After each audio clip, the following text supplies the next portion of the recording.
Hi, everybody. Welcome to the media availability for Winnipeg Jets first-round selection, Cole Perfetti. Anyone with questions for Cole, please use the raise hand function now, and I'll create a queue for questions. As you can tell, Cole's in a bit of a busy party right now, celebrating the night, so apologies for that, but we're going to make do as best we can. And again, you guys have done these before, but please just hold it to one question and a follow-up if needed. If you don't have a follow-up, use the lower hand function after you ask Cole your question. I'll introduce each of you, and then you'll be prompted to unmute your microphone and ask your question. And to get things started, we'll start with Ken Wiebe from sportsnet.ca. Go ahead, Ken. Thanks, Cole, for taking the time. We'll hear your name select for 10 tonight. It was an amazing feeling. It was something I've worked for my entire life, and to hear my name be called with all my friends and family in attendance, it was a surreal moment and something that I'll never forget. How about you having Crystal announce your name? I know you know Dale a little bit from the OHL. What was that like, and what's the significance of going to the organization where Dale was such a star? Yeah, obviously, it's been emotional, that story. Obviously, Dale was an amazing hockey player and a great person off the ice, and he left a legacy and a lasting impression on everyone in Canada, but especially in Winnipeg. And to be called by Crystal it was a pretty cool moment, and to be the 10th pick when he wore number 10, that was pretty cool. Thank you. And we'll go next with Brian Munns from TSN 1290. Go ahead, Munnsy. Cole, congratulations as well. Just what can we expect from you? Obviously, we see the highlights and we see the numbers, but as you try and make the jump to the NHL here at some point, what can you bring to this organization? Yeah, I think, first and foremost, you're going to get a kid that's, pretty eager and hungry to make the jump. I'm going to come in with, a chip on my shoulder and just trying to make an impact as soon as I can. I think they're going to get a 200-foot player, but definitely a guy that uses his brain and hockey IQ for, in the offensive zone and has that ability to score and, from my shot in tight. So I think I kind of have that dual threat, but it's definitely my hockey IQ and playmaking ability that makes me who I am. We know the numbers, obviously, and that's probably why you were selected where you were, but you feel that that whole game can be big for you as you continue to grow into a pro? Yeah, 100%. I think, every age group growing up and every year I've been able to keep putting up points and keep evolving my game and using my brain to my advantage. And, it worked on the jump to the OHL, and I think it's going to definitely work on the jump to the NHL. And I'm excited, and I can't wait to get things started. All right, and we'll go with Mike McIntyre from the Winnipeg Free Press. Go ahead, Mike. Hi, Cole, congratulations, and thanks for doing this. Reading a few of the scouting reports on you, I've seen some comparisons to Nikita Kucherov in terms of a style of play. Who would you say your game maybe emulates at the NHL level, and who's a player or two that you've kind of looked up to as you've grown up here? Yeah, I think to be compared to Kucherov is pretty special. Obviously, what he does is remarkable on the ice, but been trying to, especially as of late, is Braden Point. I think we play a similar game with the way we use our brains in hockey IQ. We're not the biggest guys, but we definitely use our playmaking abilities to get around the ice and be impactful. So I think I've been trying to emulate my game like him. I've been picking out parts of his game and trying to put them into mine. And what he's doing the last year, and especially in this playoff run, was goes to show you how the game's going and how smart and how fast you can be and how dominant you can be when you have those two. So I definitely think I play a little bit like him and try to emulate my game like him.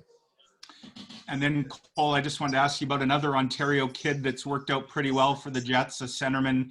That would be Mark Scheifele, of course, that the Jets picked almost 10 years ago.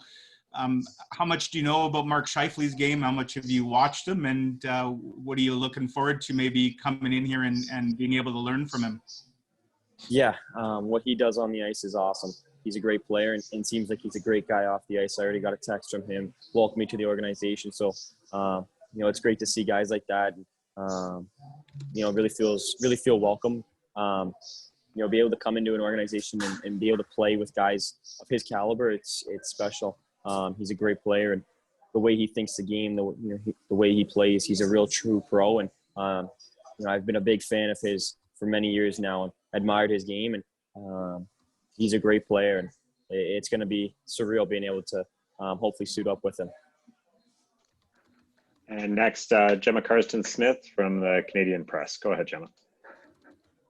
Hey, Cole, you talked about having a chip on your shoulder. Can you expand on that? And what is it that's motivating you to play harder?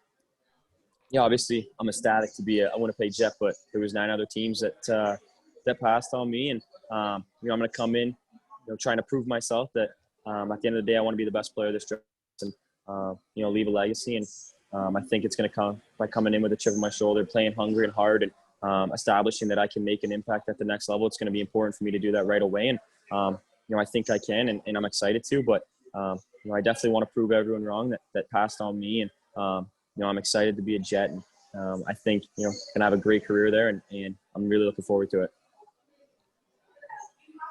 Go with Jason Bell from the Winnipeg Free Press. Go ahead, Jason. Cole, appreciate this. Welcome to the Winnipeg Jets organization. I just, when you look at up and down the roster of the Winnipeg Jets, it's pretty enticing to maybe play up the middle with some of those high-scoring wingers that they do have. Yeah, the roster is it's pretty impressive. There's a lot of great guys you can play with up and down the lineup. It'd be a lot of fun to play with.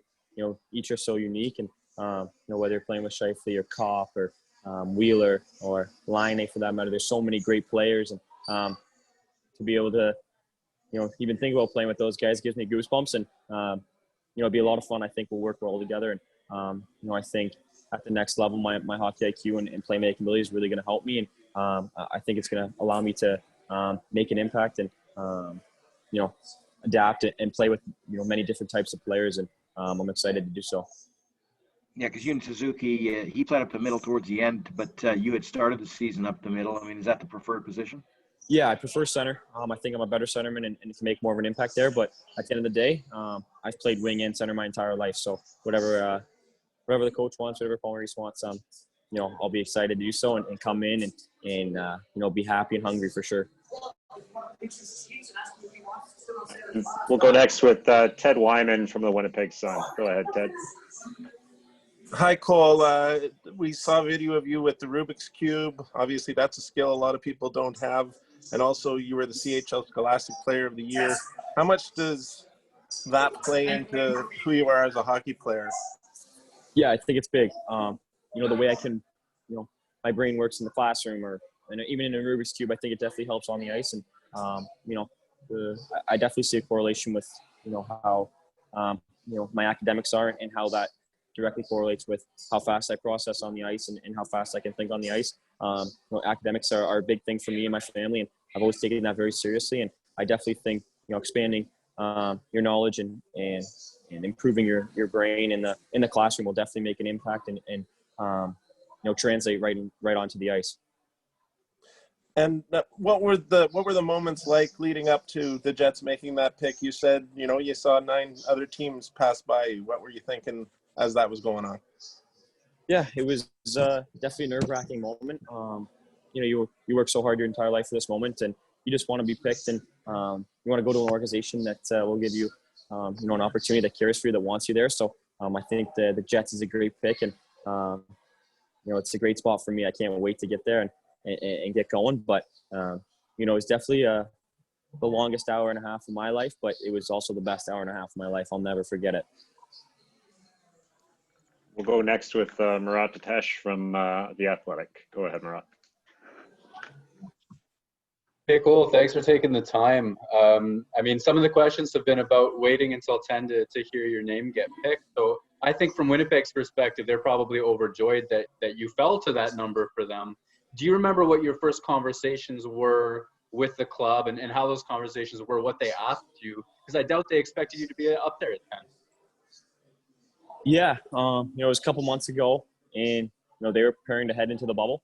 And I think, there was kind of just a somewhat of a regular call, nothing out of the ordinary, just, getting to know me, who I am as a player, as a kid, my personality and stuff like that. And, it was a really good call, and I thought it went well. But, after that, just kept going about it and having calls with other teams. But obviously it was a great call, and it went well, I guess. So, I'm so ecstatic to be a Jet, and I can't wait. Yeah, it must have clearly gone well. I'm also wondering what you can tell Winnipeg Jets fans about Fett's Friends and some of the other work that you've done over the summer. Yeah, it's a charity we started with the Spirit Foundation in Saginaw. We started to help with the pediatric center at Covenant Kids and at the hospital in Saginaw. It breaks my heart to see the little kids suffering for something that they didn't do. It's not their fault, but yet they're going through hard times. And I was fortunate enough to be blessed with great health so far to this date. So, I always want to give back to kids that were in need. And, we've started this organization, Fett's Friends, to raise money, raise awareness, and give back to the community, but especially to the kids at Covenant Kids, to allow them. One thing we bought was a gaming table. Is essentially just a massive iPad that, many kids can play on at once. And just little things like that we can, hopefully get their minds off of being in the hospital and bring somewhat normality to the hospital for these little kids. Because at the end of the day, they're not living a normal life in there, and it's really hard to see. And to bring a smile to their face, it really makes their day. And it's the least that we could do. And I just love giving back to that Saginaw community. They're a great fan base and great spot to be. So that's something we started this year, and I look to continue that. Thanks so much, and congratulations. Yeah, thank you. We'll go next with Jason Lewis. Go ahead, Jason. Hey, Cole, congratulations from everybody here, mid-Michigan. There's a lot of good players that have gotten drafted out of Saginaw. What does it mean to be the highest player ever to come out of that organization, and now obviously to be headed to the NHL? Yeah, it's crazy to hear that. The highest in the Spirit organizations, unbelievable. There's obviously been some big names, and to be the top of that category, it's something special. And without the Spirit and the management from Dick Garber and Craig Gosson and Chris Lazary, Dave Drinkle, head to toe in that organization. Without them, I wouldn't be here today. And I just can't thank them enough. But it's definitely an unbelievable feeling knowing that knowing that it's here, and being at the top of that list is definitely something special. You mentioned too, last week when we spoke with you, that it obviously was a unique year in the fact that you weren't going to get to experience this day like you had dreamed of as a little kid, with family and friends at that brewery or wherever you're at. I mean, how exciting was that, and how different and fun was that, and how much do you appreciate them all being around you and during these tough times? Yeah, it was awesome. To hear them cheer when I was picked, it was the place was kind of shaking, and it was so loud. It was amazing, and really felt good to know how much support I really have. And it's unbelievable knowing that these people care for me and care for my career so much. And I can't thank them all enough for being here and for everything they've done over my career so far and up to this point. And knowing that they're here with me, it was unbelievable. And even though it wasn't a traditional draft, it was definitely something I'll never forget in a memorable night. And to share with these people, it was amazing.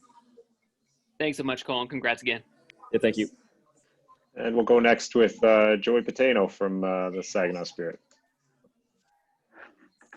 Cole, on behalf of everyone in the organization, congratulations. Your decision to come to the OHL and to come to Saginaw, what did it mean for your development and you getting to this moment tonight? Yeah, like I said earlier, without the Spirit, the management, the coaching staff, and my billets and everyone in between, I wouldn't be here today without them. It was a tough decision at the time to choose Saginaw over the NCAA, but looking back on it, it's the best decision I've ever made. And Saginaw in the OHL has definitely prepared me for the spot that I am today, and it's an unbelievable feeling. And I can't thank the Spirit organization enough, and without them, I wouldn't be here. So, thank you, Cole. Thanks, Joey. And to finish things off, we'll have Scott Billick from the Winnipeg Sun. Go ahead, Scott. Hey Cole, welcome to Winnipeg. Thank you. When's the last time you played hockey, and how have you navigated this this COVID-19 pandemic in terms of just staying fit, strong, getting bigger, whatever it might be? Yeah. So I've actually been fortunate enough. Skating has been no problem here in Whitby. Lots of rinks open now. They opened up in late May, early June, sometime in there. So I've been skating for 3-4 months now, and the gym's been open for 7 months. So I've been in there every day and really developing that way. I've had a great year, really focusing on my stride and my skating mechanics and getting stronger and bigger and faster in the gym. And it's been a great year. So, I've really been able to keep up with my training and conditioning and everything like that. And I'm fortunate enough that I live in an area where, the workouts and the skating are easy to find. So I've been able to do that every day and really take care of my body and make major strides this summer. Thanks for that. Yeah, thank you. Alrighty. Well, thanks very much for joining us, Cole, and we'll let you get back to your celebrations now. And we look forward to seeing you in Winnipeg, hopefully very soon. Thanks a lot. Thank you very much. I really appreciate it. Thank you. Okay, awesome. So Jets GM Kevin Cheveldayoff will be available at the end of the draft. So just rejoin the link right after you get removed. Thanks very much, everybody.